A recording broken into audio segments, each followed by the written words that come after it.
to the Cinementalists. Noun, plural. Definition, those whose love for movies runs so deep, they can't help but do a podcast about them. Hosted by Colton Robertson and Joseph George.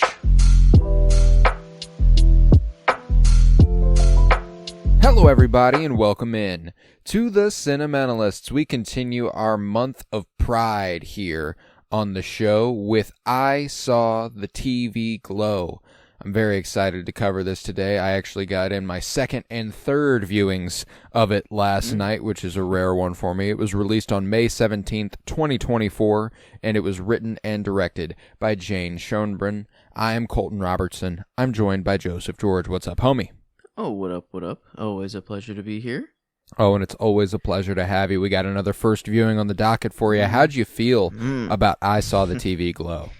Whoa. This, we got some, queer touch that paranormal thing a little bit, but here we got... Not to the full extent. We got Lynchian vibes coming from here. I got some big... Twin Peaks vibes. I mean, I thought there was like a direct homage almost just some performances. Just in the, it was called something double. It was literally double something. Yeah, double lunch. And then there were like people singing in there. And I'm like, maybe even red curtains. I don't know. Maybe I put the red curtains there. Right. But I don't know. I mean, the amount of vibes that place oozes, as it when we watch The Return, you'll be like, "Oh my fucking god!" Like, man. Way more. Wow, way more. So, I guess sorry to start it out so much Twin Peaks. Oh, it's okay. It's okay. It's always for the okay people to out talk of the about know. Twin Peaks. But yeah, everyone should know Twin Peaks. I feel like because there was, it felt like there was something here that it felt like they were trying to pay. There's a lot of Lynch. The There's a lot of Lynch in it. There's a shot of the ice cream truck that's got smoke billowing out of it. It's almost a direct homage to Lost Highway, a Lynch movie where a cabin is set on fire and you watch the smoke just drift away. I mean, like it's a very similar shot, very different color palettes, of course, but I love this movie, man. It was only my, like I said, second and then my third viewing last night. Yeah. I watched it from like 10:30 to 2 or 10:30 to midnight, and then watched it again immediately after, but with the commentary by Jack Haven and Jane Schoenbrun, which was cool. I liked that a lot. Yeah. I've got it on the Blu-ray, 4K Blu-ray set, so I have all these little special features, and that was always fun. Yeah. But how do those go? Like, you just get the movie and then they talk just over it during it at the same time, or like it takes pauses and then you have like it shows them actually. It's them talking over it the way we do commentaries. Yeah, it's the same. Okay. Yeah, they do their own version of it, and it's funny. Never go into a live commentary wanting them to talk about something in specific, because they almost certainly won't. It was so funny. Like there's some of the most important scenes in the movie, and it's still valuable. Like, I still love hearing about it and stuff, but they're telling stories from set, and they're telling stories about what happened that day when they were shooting that, and it's not like, oh, what do you think is actually happening here? It's not like that. Which is, and I found that to be the case with a lot of live commentaries, and it's kind of the same whenever we do live commentaries. There's so much you want to say about every scene that naturally some stuff is going to get left out. The movie moves faster than you're able to keep up with. It's just one of those things where, like, the first 2 minutes, of the live commentary, they're making up complete fucking bullshit about the making of the movie, and it's super funny. I was wildly entertained, but I was also like, wait. There's pretty stuff on the screen. Tell me what inspired it and how you did it. But no, it's okay. Yes. Wherever the wind takes you, for the conversation. But yeah, that'd be cool to get those that in, because this, I mean, at least first viewing, I obviously wouldn't want that. No, of course not. I do just want the movie, and man, yeah, I was along for the ride. I feel like I surrendered pretty early, which is like surprise. Like for a movie like this, I feel like it's that's the goal, is to kind of surrender you to the ride or to the roller coaster and just be into the movie. Yeah, strap in. And this one, I was just kind of in right away. I don't know. I turned the lights to like the sameish pinkish hue. I don't know, Yeah. from the poster. That was the kind of only thing I knew kind of coming in, was like the marketing, or like the poster and the TV, TV static. glow. I don't know. Yeah. Yeah, that was it. So that was all I knew. I don't know, but no, I was strapped in right away. It was fun. And just I don't know. It was, I kind of like a Moonlight, where it's just you're kind of along for the ride, and things aren't expressly said, but it's just so crystal clear, the ideas and themes they're just trying to push through. And this one, 100%. it's, not reality as Moonlight is, things are a little distorted, or or not so just real, and a lot more Yeah, it's metatextual. There's a lot of there's a baseline layer where you're like, okay, well, obviously this is allegory. But if you strip all that back, it's actually a really, really interesting fantasy movie, which is really fascinating. Like, at least in my interpretation of it, removed from all the trans allegory, which we will be talking about. It's a story about a supervillain and Mr. Melancholy imprisoning Isabel and Tara in Owen and Maddie in the quote-unquote real world. The real world is what's happening in the Pink Opaque, which is bizarre. Like that's crazy. I love that. So like, Yes. and you're not watching it going, wow, I really hope they break. Like, what you're hoping is that Owen realizes she's a woman, and hoping that she accepts that, and that is what the Pink Opaque is, in an allegorical sense. The Pink Opaque is transness. It's realizing who you are. It's self-actualization. And now, if you remove that completely, it's the quote unquote real world. It is her destiny. How can I have a destiny? She asks at that one point in the movie. I love that. I love the aesthetic that they're establishing with the 90s period, the TV static and the is there a high VHS. pitch? Yeah. Like, do you hear that? Like, like in the, I don't know, just that whine. hit? Yes, and like I feel like it's there on purpose to, like, Yeah. I don't know, make you feel uncomfortable. Is that like Yeah, it because, puts you on edge a little bit. like, I feel like this, I don't know, every time this comes on in a movie, my parents just don't hear it. Like, at some point, like, Right. this is such a high-pitched noise that I feel like there are some people that are watching it that don't hear it, which is kind of interesting to think about. But no, the TV, like, this TV, they always blow my mind. Like, a flat screen TV is just a bunch of LEDs, but this thing is like bending fucking light with an electron ray tube gun. I don't even understand what the hell is really going on. and honestly, it legitimately sounds like a portal to another dimension, more like a flat screen TV does. And like, I don't know why until this movie it got me to think about, like, we are like the first humans that are experiencing, like, reality that's not reality, and like, Right. or like in a lot of it as well on screens and whatever. And Sometimes I the think, Pink Opaque feels more real than real life. yeah. And I think in this movie, it's more like the Pink Opaque or media. It's more of like that's what they can both talk about, and they feel the most real, or they feel the most themselves through this media, and no one else will understand it but them. It's their life and everything, and whether it's the Pink Opaque is the real world or whatever, I think it's just like it's their real world. It's just that the world they live in isn't allowing them it's to their truth. express Yeah, themselves. it's their truth. I'm with you 100%. I think that they only get to be unapologetically completely them when they're together on from 10:30 to 11 p.m. on Saturday night. You know what I'm saying?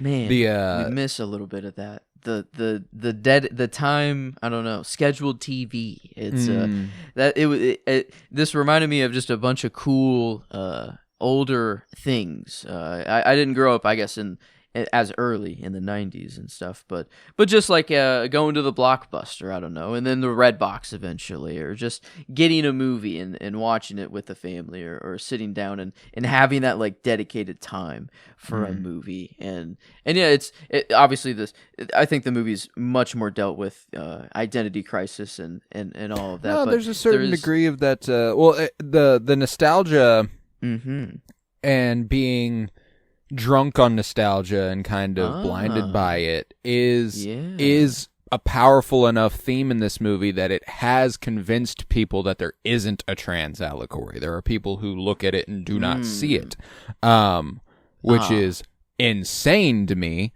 But you know, you do you. Really? 'Cause, but the shot of like. No, I know. The dress. I know.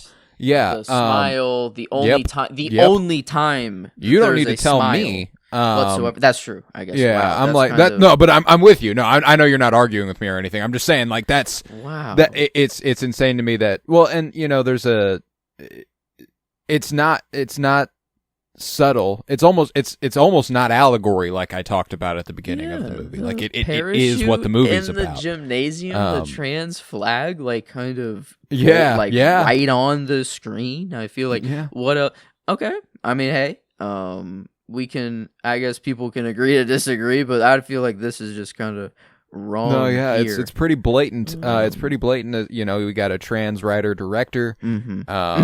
You know, like I don't know. I feel like that's pretty much what the movie's about.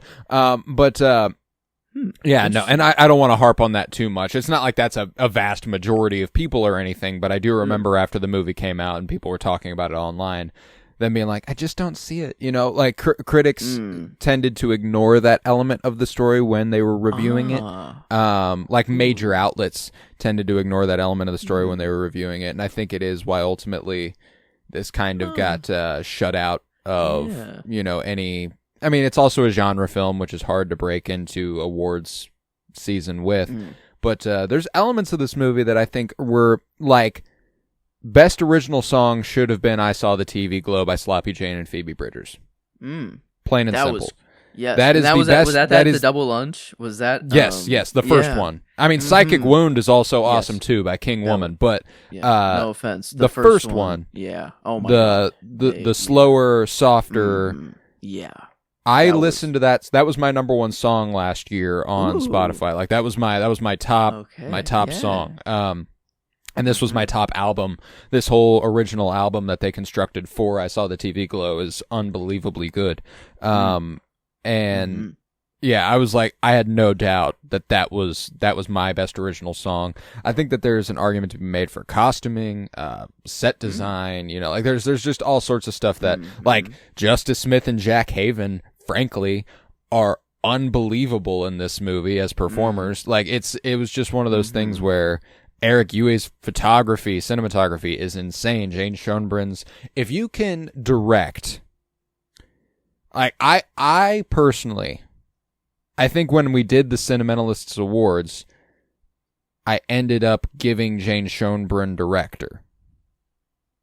And that's because if you can make a movie about dysphoria, gender dysphoria, that feels like dysphoria, you're achieving something unbelievable. You know, like if as I'm watching it, I know what's happening. I know what's at the heart of it. But there's still so much going on that I can't get there. You know, I see it in front of my face and I am like, what does this mean? You know, that's at its heart dysphoria, and that's brilliant. I don't even know how that's possible. That's what I was gonna say. The media or the people that might not be getting that hint, it might be, not the movie's fault. It's kind of that person who's not reading it, they just maybe just can't think that way, or they haven't thought of this perspective. I don't know. And just it's not quite clicking in their brain, because the movie does do enough, I will say, to be like, well, it could just be this weird show and paranormal. No, yeah, thing. It absolutely does. But, it does like, enough to reaffirm itself as allegorical, you know?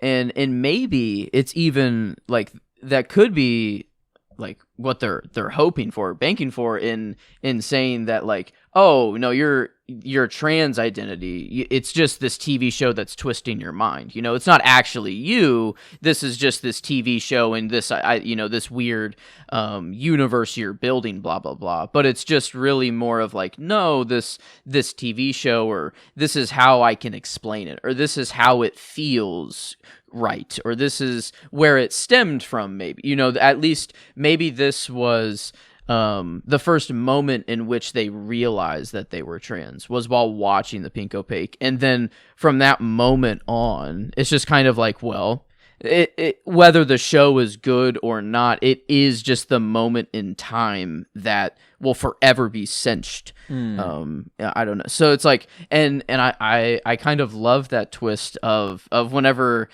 like, it's rewatched and you see all the villains and they look just, goofy and cheesy, and it's like, it's not even the same show.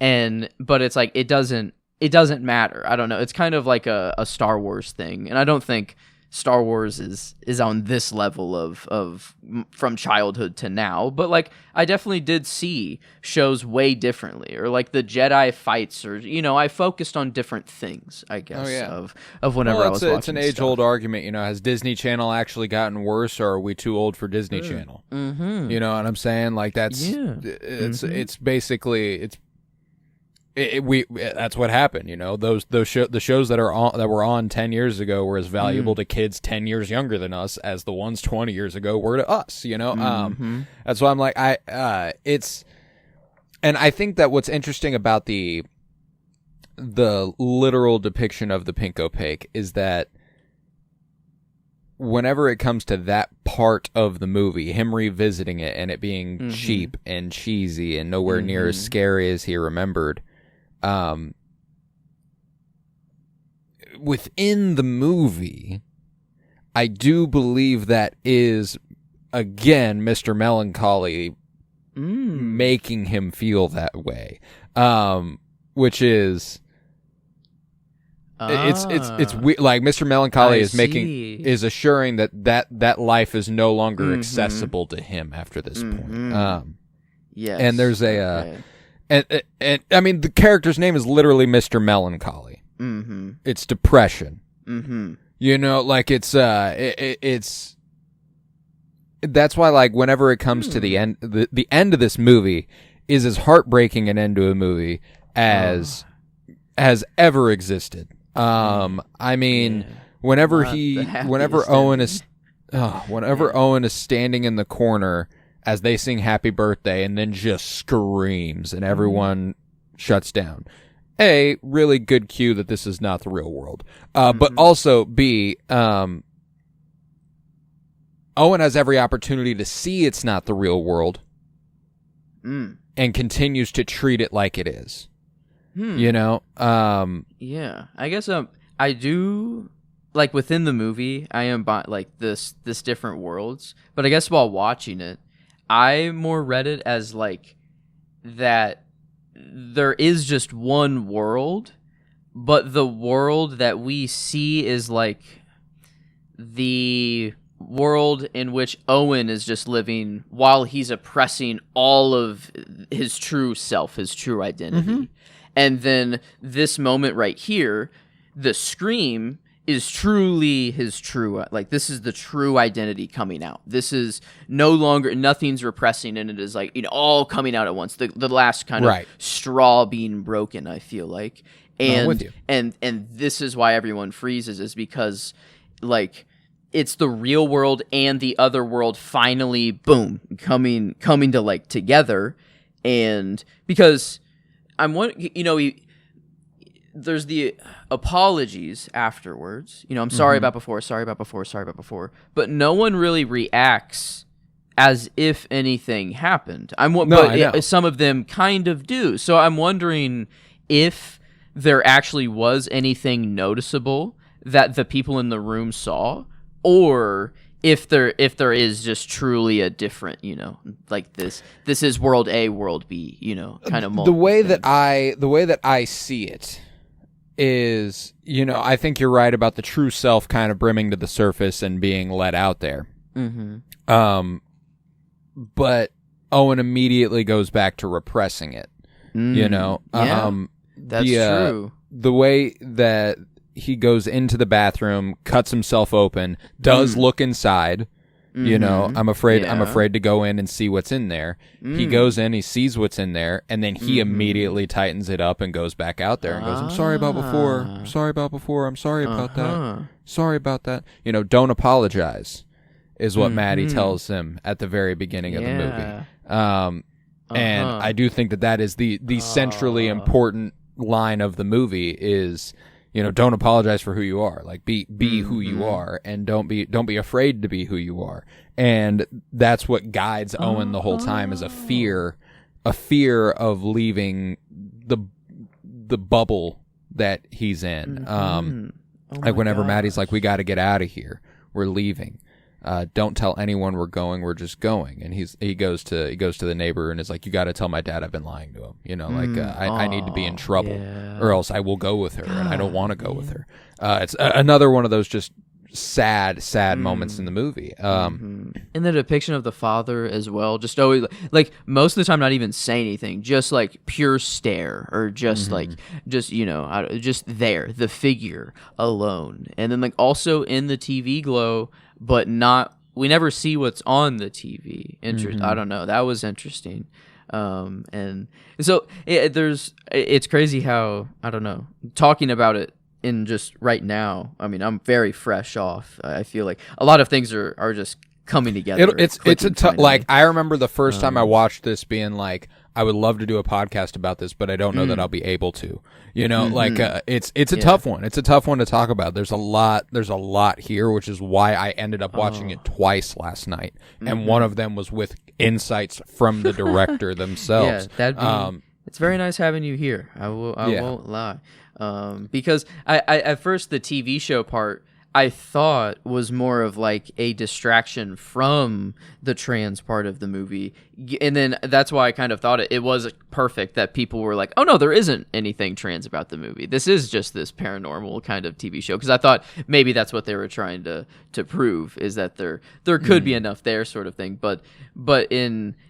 Because I thought that in, I guess, fake world, Owen and Maddie, they're not themselves in that world, and they just haven't quite gotten there to accept it. And the ritual, or kind of burying yourself or suffocating alive, I feel like the longer they stay in that world and lie to themselves and, keep those feelings in, the more and more like you're suffocating yourself. And that's, I didn't of like Owen getting more and more like sickly, or like, I thought it was just like, yeah, he's kind of, I don't know. Well, he's just not. It's 20 years later, and nobody else there is aged. Oh my god! The interesting part, whenever this is another one of my just theories about the movie. Oh, I think we experience it in real time. I think I think Owen's life moves as fast as this movie. Oh my! I don't think that there's actual time jumps. I don't think that there's I don't think whenever they cut to 8 years later and then 20 years later, that is how Owen experienced it. Doesn't his dad? Doesn't he get old? I feel like there's a shot of him being old. His dad's bald. His dad, and this is a separate, I mean, not really a theory, but just an interesting looming idea, is that I think his dad might be Mr. Melancholy. Oh.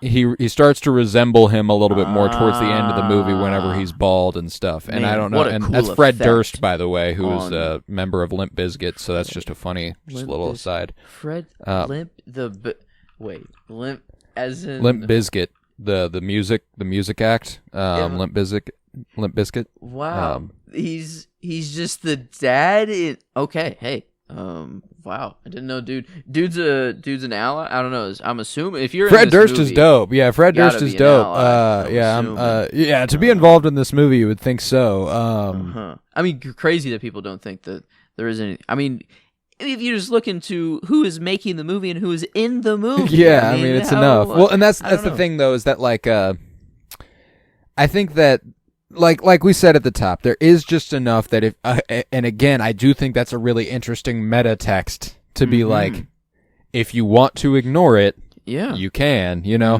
If I ignore it or if I don't think about it, it's not there. It can't hurt me. Like the drain lords or whatever. Yeah. You know, and that's a very key. You know, one of the things that I find the most interesting about the movie is the metatext for trans people. You know, like the idea of that repression, going through your life, knowing something is wrong, knowing that something about you, who you're presenting as, isn't right. It isn't you. It results often, this is something you'll hear trans people talk about, in memory repression. You know, like, do you remember that right? You know, do you ever feel like when you look back, something about it isn't quite right? Like that's a real thing that happens to trans people because at the time they weren't them. You know what I'm saying? Like that's and you know, if I ignore it, it can't hurt me. If I ignore my true identity, it can't hurt me, and that's what results in that repression. You know, it's a really, really. That's why I'm like, it's almost not even subtext. Yeah, you know what I'm saying? Like it almost is just the text. It almost just is what the movie is, and I think that makes it. It makes it a lot less subtle than a few of our other famous trans allegories, but I really, really do love it. You know, like one movie that will change drastically after watching this is The Matrix. The Matrix is you know, this movie is like if Neo just decided it's easier to stay in the Matrix. Yeah, you know, it's and it might be hell. I might know that something's wrong. I might know that my life might slip by, and I might never get a chance to act on it. But at least I've got my nice little desk job, and I've got a family now. It's just again like Moonlight. It's just like it's the environment in which is the enemy. You know, it's just this Mr. Melancholy. I don't know. I do love like kind of a little Truman Show esque. You know, like there is this TV show. It's like there is narration going on, and it's like we're seeing the episode play out like in real time. I don't know. It is really cool. And kind of I don't know. A lot to keep like during the first watch to not know like what to really focus on or key in on, right? Which was interesting, but now thinking about it, it is really cool. Of this, it's I don't know, infinitely simpler movie on revisit. I thought it was, and I mean, like, don't get me wrong, it's still intensely layered and it is quite complex, and like you know, Maddie says at the beginning of the movie, it's you know the subject matter is a little dense for kids. You know, like there's a lot going on you might not understand. I think that's another little bit of a metatextual line that's like you might blink and you miss it. You know, a little bit. But once you do have it, it's the revisitability. I didn't realize it had that. You know, like it kind of shelled me the first time I watched it. I mean, like it's a devastating movie, and I never thought that I'd watch it 2 times in one night. You know what I'm saying? Like, but it's just that good. And that's what like I'm so excited for the next thing Jane Schoenbrun wants to do. I think that you know I still need to watch at the World's Fair. I can't remember what her first movie was. We're all going to the World's Fair. Yeah, I really need to watch that too, which is, you know, another. I mean, I've heard that's a little bit more of an actual horror movie. Okay. But yeah, she's got one coming up next that I love the title for. Let me look at her upcoming projects on IMDb. Yeah, teenage sex and death at Camp Miasma. Huh? Okay. Teenage sex and death at Camp Miasma, which is Whoa. just, let's fucking go. Whoa. I mean, wow. The plot is described as a queer filmmaker is hired to direct a new installment of a slasher franchise. The director fixates on the prospect of casting the final girl from the original movie, and the two women descend into a frenzy of psychosexual mania. So yeah, let's fucking go, I guess. I'm so in. It's ridiculous. Wow.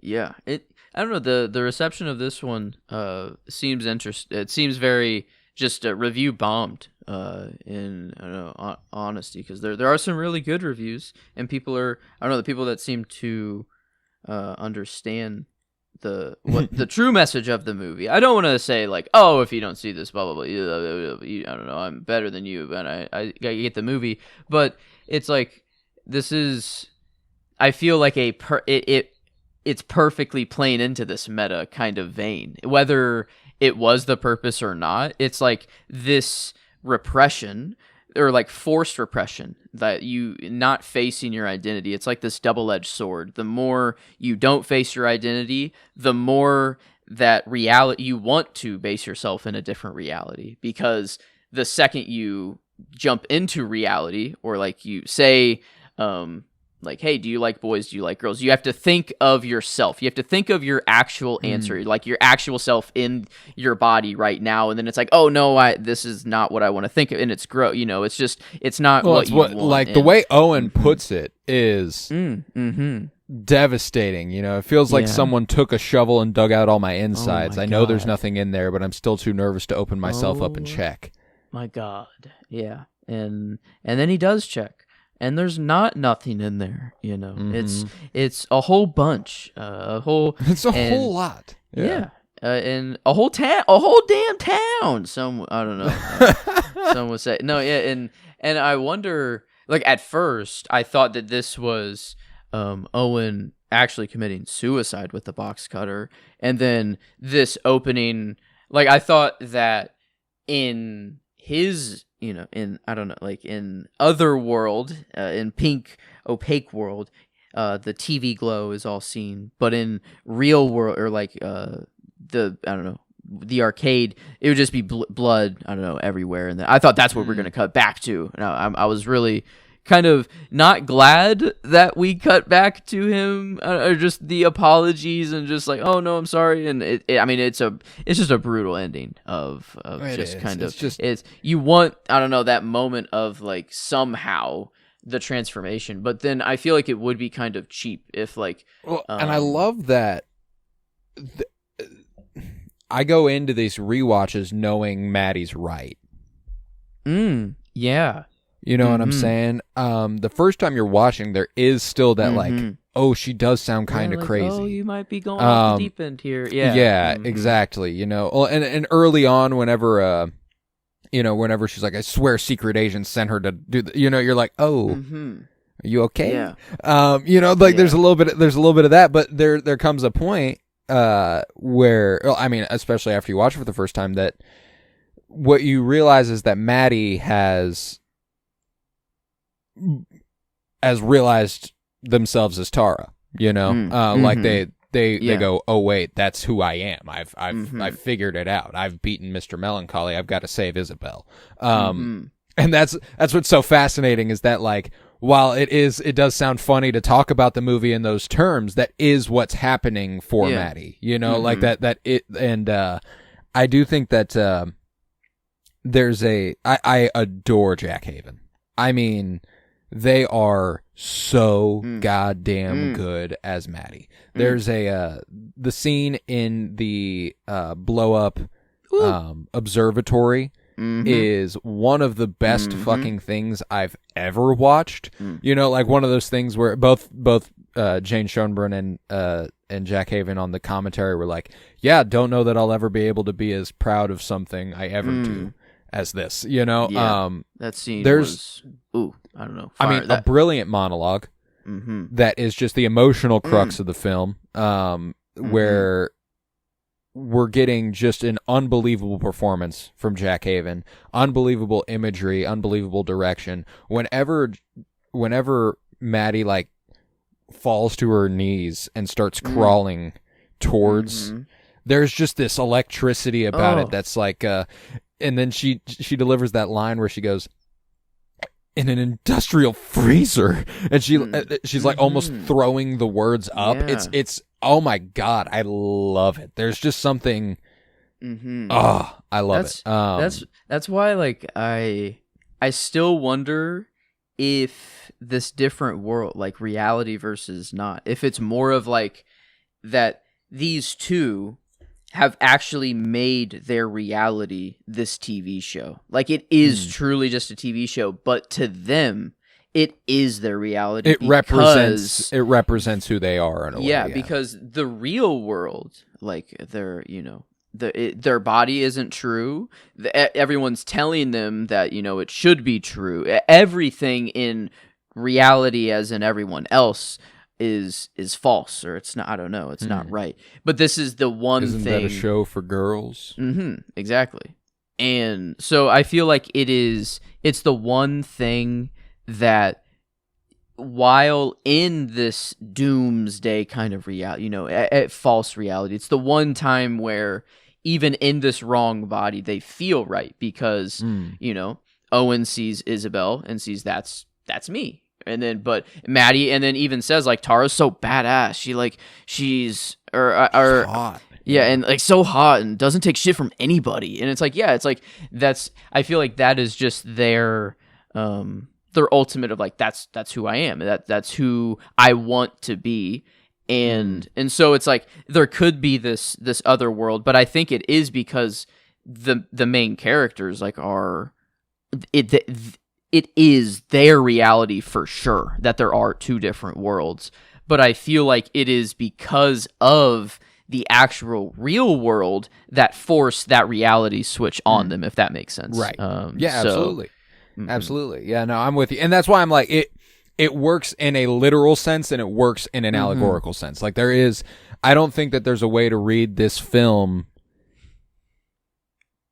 Like, you can read it as, oh, the pink opaque is the real reality, or oh, it's just allegory, and both work. Like both are correct. I think that's what's really, really impressive about it, is the way to walk that line and pull that off successfully is really incredible. I think that what's Justice Smith in the role of Owen is oh my god, like, so good. There's just a sadness oozing off of him that just it's how do you get unbelievable there? Like, I mean, I don't know. I mean, like, it's crazy is like, because all I'm coming into this movie knowing them from before is Detective Pikachu, and Detective Pikachu. Yeah, I've got like, Dungeons and Dragons Honor Amongst Thieves under my belt too. There we go. So it's like, and not to hate on Detective Pikachu, but it's like it's a lot more fun of a movie. I don't know. But then just like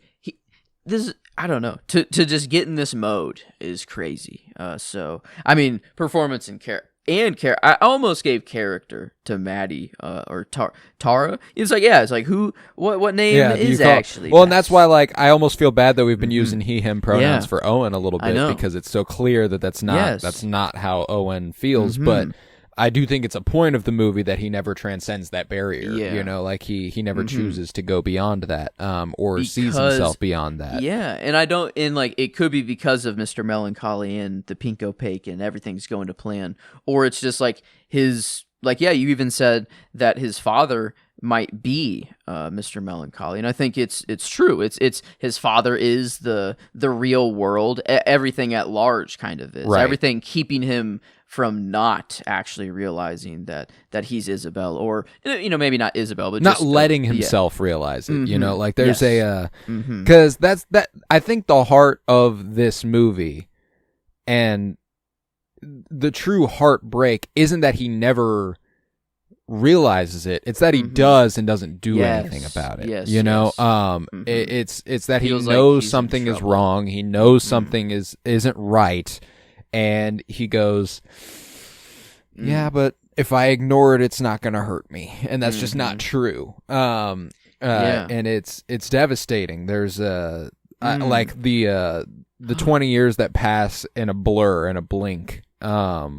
just like that. I have a family now, like all of that. Like, it's just, And there's some real great black comedy there where the TV is getting delivered as an LG, which has the phrase "life's good" on it, which is funny.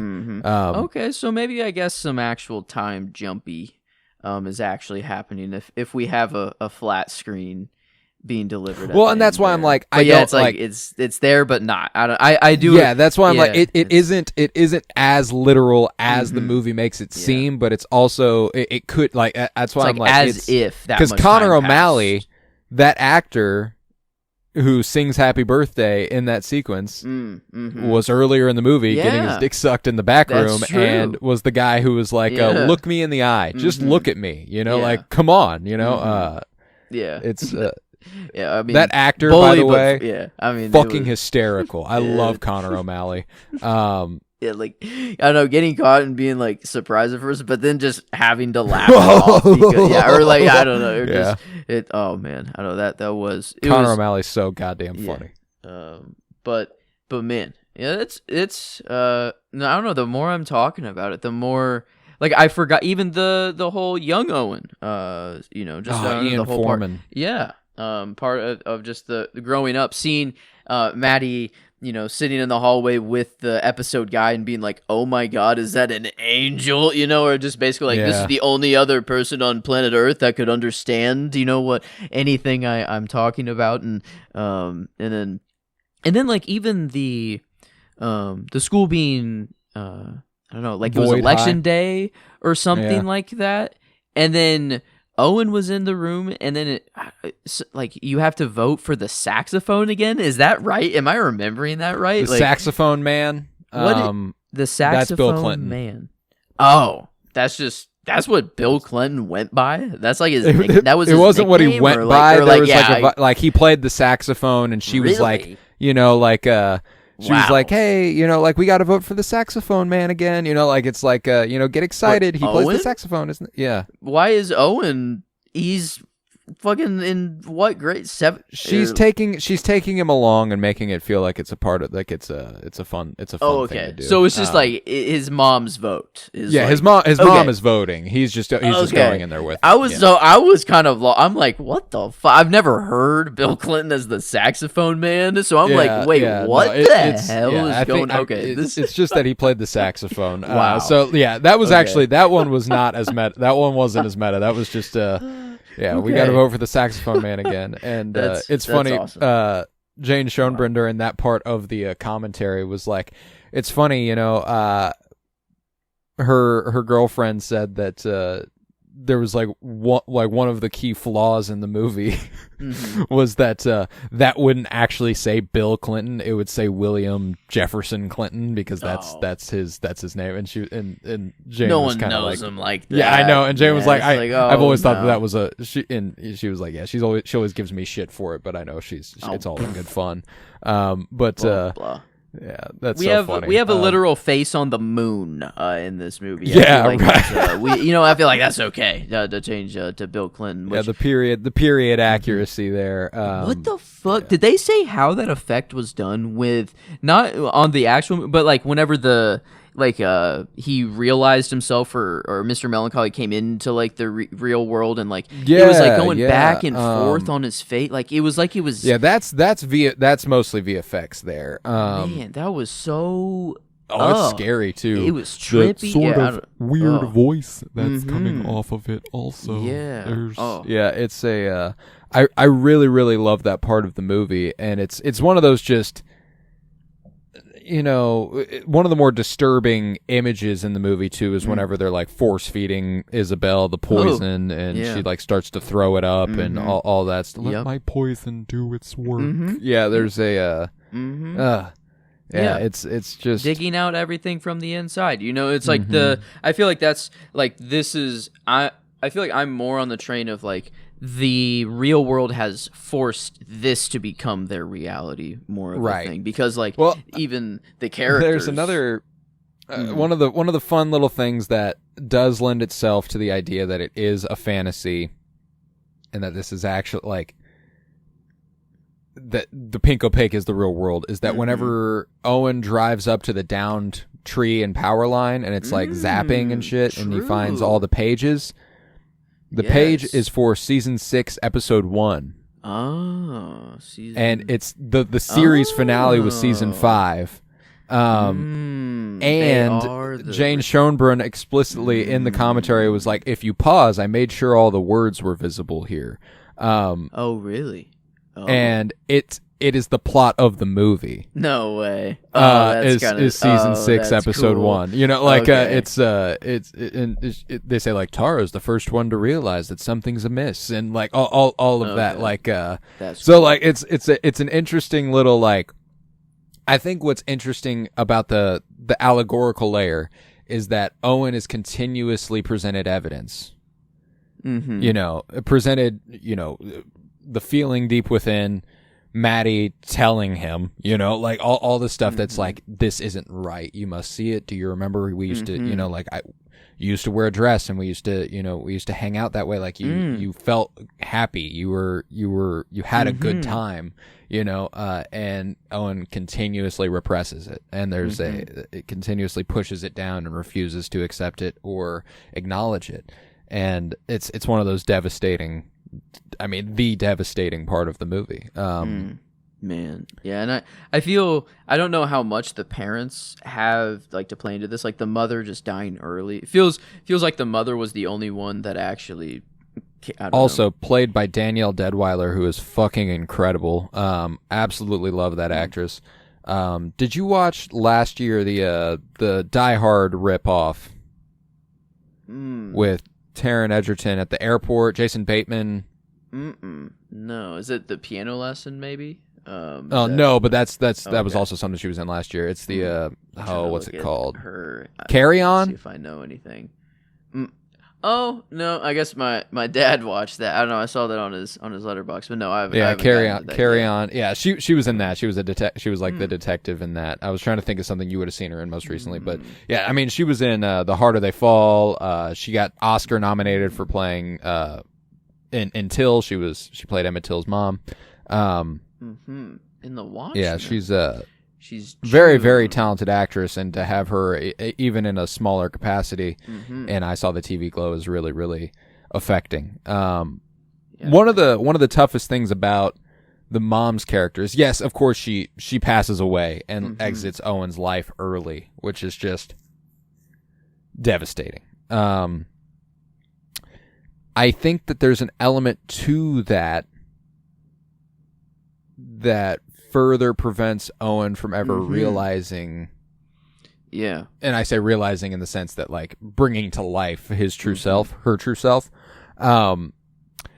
Because I think that there's something super devastating and a reason that a lot of people, I mean, come out is so that their family knows all of them. You know, Owen's mom dies and never gets to see Isabel. You know, never gets to know Isabel, the person at Owen's core. And I think that there's something that's almost like, if the person who loved me the most never got to see me, maybe I shouldn't ever be that person, you know, like, and I don't think that's not 100% of the reason, but I do think it's part of it, you know. The dad also never would accept Never, ever. any reason at all, you know. I feel like, you know, so it's like, and even if they coming out shouldn't really be to appease others anyways, but it always seems like it is, you know. It seems like it is like a at least up until that moment you're appeasing others, and then the coming out moment is like a letting everyone know of just who. That's for you, you know. It's for you, you know. There's a and that really is the thing, you know. Like I read a book a couple years back. I wish I could remember it, but they explained that they told their grandparents that they were bisexual because their grandparent, like, I can't remember if it was her grandpa or grandma or whatever, but either one of them didn't have much time left, and they hated the idea that they would die without knowing who she is. Yeah. You know, like knowing all of her. And I think that's really, really affecting. You know, there's I just watched a documentary on Harvey Milk, the Times of Harvey Milk, who was the first gay elected politician in America. He was a supervisor in the city of San Francisco, and the last monologue of the movie, of the documentary, is a speech he gave where he was explaining, you know, that you have to come out. You know, like you have to realize yourself, and the more of us who do come out, the more normal it will be. The less alienated other gay people will feel. The less alone they'll feel, and the more people will see, oh, we're just normal people. You know, like yeah, it's like if the world wasn't the way it is, then Owen at age, you know, whatever. It seems that we begin at 7th grade, whatever. But I feel like the thoughts were probably, you know, no, definitely bubbling before then. Yeah, it's like it's just the world, his father, Mr. Melancholy, whatever you want to kind of wrap it up in, telling him, no, this is wrong. This isn't who you are, actually. If you do say this, you are wrong. You're crazy. You're insane. You're, you know, just be, you sick, know, whatever. Yeah. So it's just, again, like a Moonlight thing where it's so aggravating because there isn't like a one villain you can point to. It's just the environment at large. It's just the world that like we've crafted as humans, which is like even more devastating. It's like I can't, you know, I'm not a killer or whatever, but I can't just kill one person and rid this a problem of one thing. You know, there's not like one, I can't just attach all my anger. There's not one thing that needs to be done. It's a cascade of actions. And it's just you know, it'd be nice if there was a sudden awakening of sorts, but it feels like it is just a thing that has to happen over time. And yeah, the only way is to make it more comfortable or more easier to come out. And I feel like the only way to do that is, you know, sadly, people dying. The old way is just going. You know, in science, they say science progresses one death at a time. You know, for people that are just working their whole life that want to hold on to this their thing, even if they know it's truly wrong. But I think here it's kind of the same thing. It's like you grow up, your parents telling you, no, being gay is wrong, or you know, it's man, woman, whatever. That's it. And you wanna, I don't know, you feel like, even though you know your parents are wrong, you're the next generation. It's like you don't want to think that your parents were so twisted, or I don't know. It's like this weird.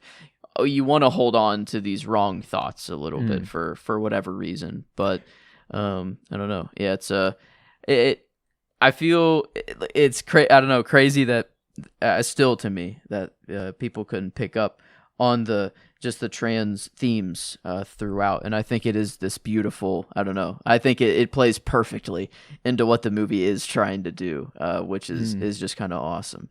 And yeah, just if people just would let, I don't know, why we gotta be so restrictive, you know, why we gotta be so, why can't we just let people be, we are here. We get like 100 years now, which is crazy. Like that's like you could live to be 100 years, and we got to spend however much of it lying to ourselves about who we are, you know, for the first however until we, you know, sadly have to grow the steel balls or whatever metaphor you want to use to actually come out. It's like, no, you should be able just to do that from, you know, from whenever, I don't know, an early age and just the whole time. But well, and yeah, there's just, I mean, we live. I fucking hate. We live in a society. I can't believe that. That's what came to mind. But we live in a society where, like, it's just. I mean, just look at the way things are. It's. I don't know how we've regressed as much as we have, and obviously a lot of progress has been made. But there's an obvious degree of just willful cynicism on in general when it comes to the LGBTQ community, like towards the LGBTQ community. I mean, not within it, but just kind of going, like one of the things that I've been thinking about lately is that quote from Tony Gilroy from Andor, from the press run of Andor, where he says how narcissistic we must be to believe we live in, unique times or whatever. Yeah. One of the like I'll connect it back to that documentary I watched, The Times of Harvey Milk. One of the pieces of legislation that was on the floor of California, of the California State Senate, in the 70s, was whether or not gay people should be allowed to teach children. Whether or not, and now it's like, should there be pride flags in classrooms? Should genderqueer athletes be allowed to participate in sports? Like there's just we're still there. It's 50 years later, and it's not the exact same thing, but it's close enough. Like it's it's disturbing and it's sad, and it's one of those things where I just really wish that, like you said, I wish a switch would just flip, and everyone would go, "Oh wait, that's fine." Dumb. Yeah, like that's fine. Why do I care so much? Like, why do I give a fuck? Why do I give a fuck what other people do? Like I feel like even you can exist to disagree with, maybe yourself. You can't think of it yourself, but it's like, what gives you the power or right to say that someone else is wrong, or like that what someone else does with their life is affecting you so much that you can't live? It's like, and even it's like you said there, when it comes to religion, your religion prevents you from doing that. It doesn't give you the right to prevent others from doing that. Kind of crazy that trans people, or take Owen in this movie, they can't be who they want to be because of the world. So imagine living every day just trapped in hell because you can't be who you want to be, but straight, whatever. I feel like just saying this all the time, I feel like I'm labeling anyone who's straight or just normal in air quotes, or just the way things are supposed to be in air quotes. Things are easier for you, not necessarily, but it's just that I don't know. There's less from the get-go that is inhibiting you. Yes. It's easier to go with the stream than to fight the current. Obviously, circumstances are different for everybody. Things happen, but no, that's you're right though. There's an inherent privilege to it, and that's why and now you're touching on something that can you imagine living in a world that doesn't want you to exist? They've convinced all of themselves that the world doesn't want them to exist. That's what they've convinced themselves of. And that's dangerous. Because it couldn't be further from the truth. Like this is a real phenomenon, like regress memories, or like just to completely blotch out plots of your life, and it could be harmless in the sense of like it's not affecting anyone else other than the individual. It's like it is very, very heartbreaking for the individual, but it's not doing any damage to society on the greater scheme. But like it could, like possibly someone could be doing very bad things and forgetting, of these memories. And it's not like, again, it stems from the environment to get them to this way in the first place. It's not their fault in the first place. No. It's this, I don't know. We're all just these innocent children, the innocent little sponges that absorb the world around us, and then we just, I don't know, spit it back out the best we can. But yeah, it sucks whenever, I don't know, you can't spit out what you want to spit out, and that's right. That's so. I don't know. Yeah, Owen. It does feel wrong to say Owen kind of the whole time, but even by the end of the movie, it's. I think that is the point. Is like the world is still so against it, or like even though we've become a little more accepting, and it's things are starting to change, and we are whatever. It's not like it was before. It's still no, like even to this day. it's still easier sometimes, easier in air quotes, to keep those memories repressed or keep those feelings in and not to show them. But man, I don't know.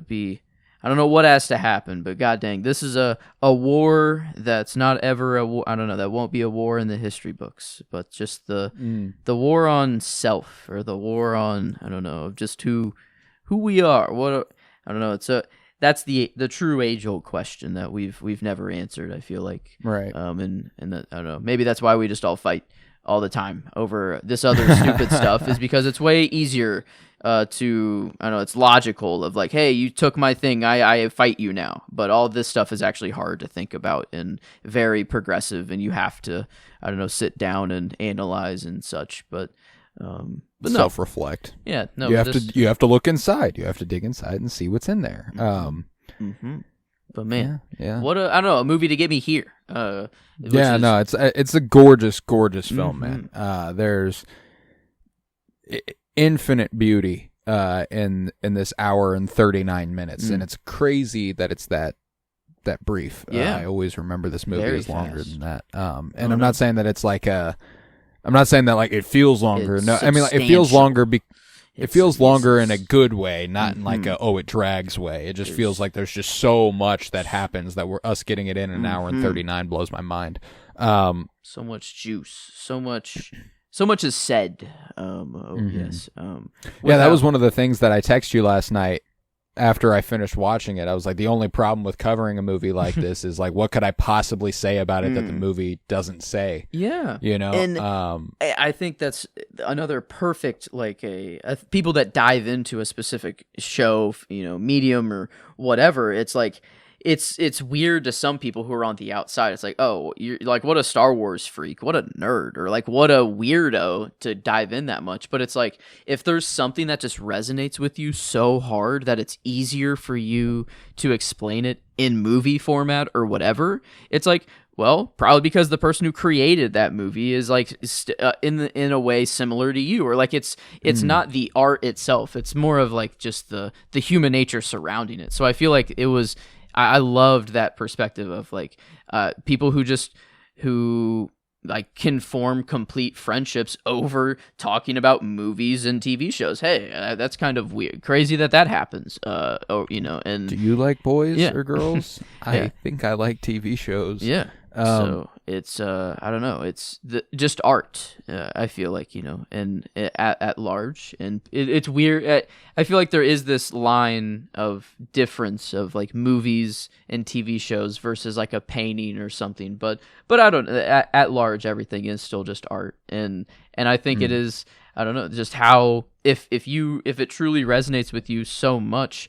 That it's easier for you to make just a metaphor, or like me to explain something to you in movie format versus reality. I feel like that's just as valid, as anything else. The feelings are still there, I think, is what I'm trying to say. Is that like, even if it's fantasy, whatever, it still gets you to feel those true feelings. Those are still your true thoughts, your true feelings and emotions. But yeah, I don't know, this a lot of different perspectives in this movie, a lot of different lenses you can view it through, and I think that's, I don't know, kind of just a trans thing at large too. It's every battle is very, very different.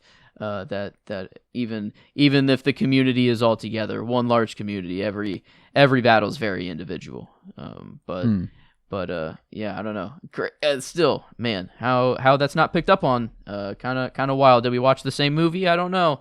But Yeah, right. Hey, I don't know. I think we're there, at least. There's a certain beauty in that, though, that we can all watch the same That's movie true. and get completely Very- different things out of it. But very meta. mm-hmm. But yeah, regardless, I don't think I have much else to say on I Saw the TV Glow. I'm glad we finally covered it. It's been one that I watched it almost a year ago to the day for the first time. It was June 15th, according to the Letterboxd. So it was just Wow. right around a year ago that I watched it, Okay. and Yeah. man, it's sat with me ever since. So I'm so glad I got to revisit it and fall in love with it again, because I this will not be the last time I watch this movie. I can promise you that. That's true. I Very, very adored true. it. I adored it, and it's God. I'm gonna give one last shout out to Jack Haven, because there's something about them that's just kind of like made for the movie, for the movies. I love seeing them on screen.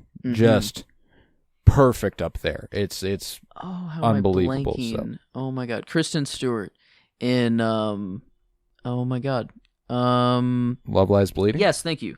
Kind of a little similar vibes there. The hair, I feel like. Yeah, the just hair at does certain something points. there. But no, yeah, I don't know. There was a lot of just the character. Yeah, you're right. Like a character design. I feel like most. Oh yeah. Most.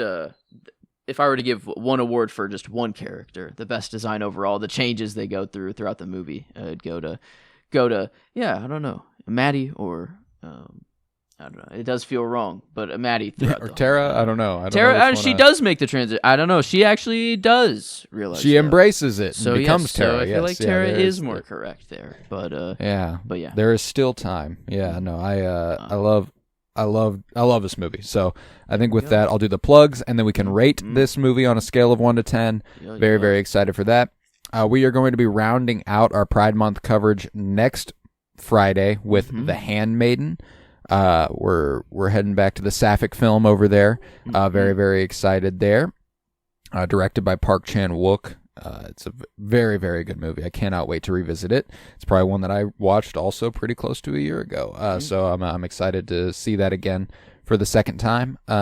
We got that next Friday. We are currently doing Fire Pod with Me, a Twin Peaks podcast every Monday. We are in the throes of season 2, and the show is as popular as it's ever been. So you should keep on tuning in and check it out. If you've ever watched Twin Peaks, it's there for you. If you've never watched Twin Peaks, you ought to watch it, and then it's there for you. So go ahead and check that out. We've got Geek with Me going on. We do intend on doing a Pride Month special episode, which will include us doing a draft for Star Wars stuff in the colors of the Pride flag, which is going to be very, very exciting. It's going to be a lot of fun. I can't wait to do that. Let's see. I think that's that. So yeah, just come on back next week for The Handmaiden, and then we'll be digging into another franchise after that, and I'll announce that next week on the Handmaiden episode. But yeah, so come on back for The Handmaiden next week, and leave a 5-star rate and review, and download wherever you might be listening. You can find us on YouTube, The Cinementalists. Look us up, subscribe, like, all that good stuff. And yeah, you should also subscribe to my Substack. Just look up Colton Robertson over there. I'm writing movie reviews. I want to be on the Kansas City Film Critics Circle, and what that requires is me getting a lot of eyes on my work. So go ahead and check that out. This did win the Tom Poe Award for Best LGBTQ movie at the Kansas City Film Critics Circle Awards, and was nominated for Best Film Period at the Kansas City Film Critics Circle Awards. So yeah, my city know what's up. But we recognize. Yeah, let's rate this thing. How are we feeling on a scale of 1 to 10? Let's see. Well, I know. Is it quite a Portrait of a Lady on Fire or a Moonlight? I don't know. The 10, there is some hesitation, but I know I'm at least above a Queer, which that sounds weird out of context to say I'm just above. You're on top. You're on top of Queer, huh? You're on top of Queer. I guess I'm above a Queer, and that's how it makes me feel. Yeah, no. So I'm in like 9.5, 9.75. It's such a. I don't know. I feel like maybe this is why I will love to watch Lynch movies. I still haven't gotten there, but I love a movie that can just give this energy off of unease, but comfort at the same time. It's like this weird balance of keeping me in the movie by making me feel uncomfortable, and then to just have the message this movie does. Is I don't know, very, very unique. Don't apologize. Yeah. So yeah. I'm very, very high on it. I believe the 9.5 I felt like was where my gut kind of took me here. All right. I'm gonna take it to the ceiling. I'm going 10. I'm going 10. It's gonna be my third 10 of the month. I love it that much. I do think it's I think it's as good looking as any movie we've covered. Period. I think that it's brilliantly written. Like I said, if you can make a movie about dysphoria that feels dysphoric, you've really, really accomplished something special. I think that the performances are unbelievable.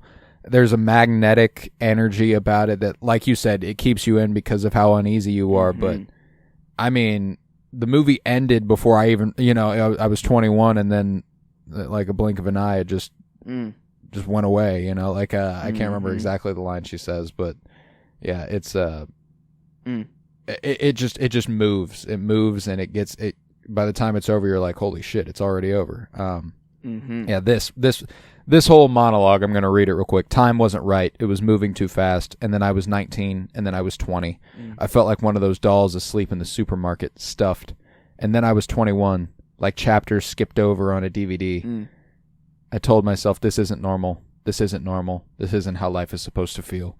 It's just, goddamn, fucking goddamn, brilliant, just perfect stuff. And that's why I'm giving it a 10. It's just that good of a movie. I like that. Well, I guess it averages it out to a 9.75, which I mean, Beautiful. It does. Yeah, I guess it puts it right up there. It is much closer to The Moonlight and Portrait of a Lady on Fire, for me.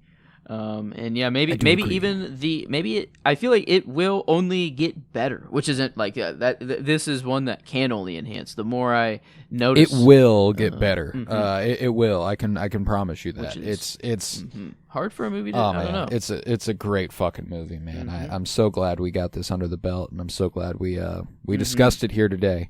But I think with that we can conclude this episode of The Cinementalists. We will be back next week with The Handmaiden to finish off Pride Month, and I can't wait. So yeah, thank you to everyone for being here. Shout out to all my trans homies. I love you, and thank you for being you. I'm proud of you. True. You worked hard to get here, clearly, and I'm glad you've done the work. I'm glad you've done it because you deserve the happiness that you've earned. But fighting the rebellion one person at a time. I don't know. Every battle matters. There you go. But yep, I was Colton Robertson. I was joined by Joseph George. Thank you very much, homie. Oh, thank you for having me. It's always a pleasure to be here, homie. Oh, and it's always a pleasure to have you. And remember, there is still time.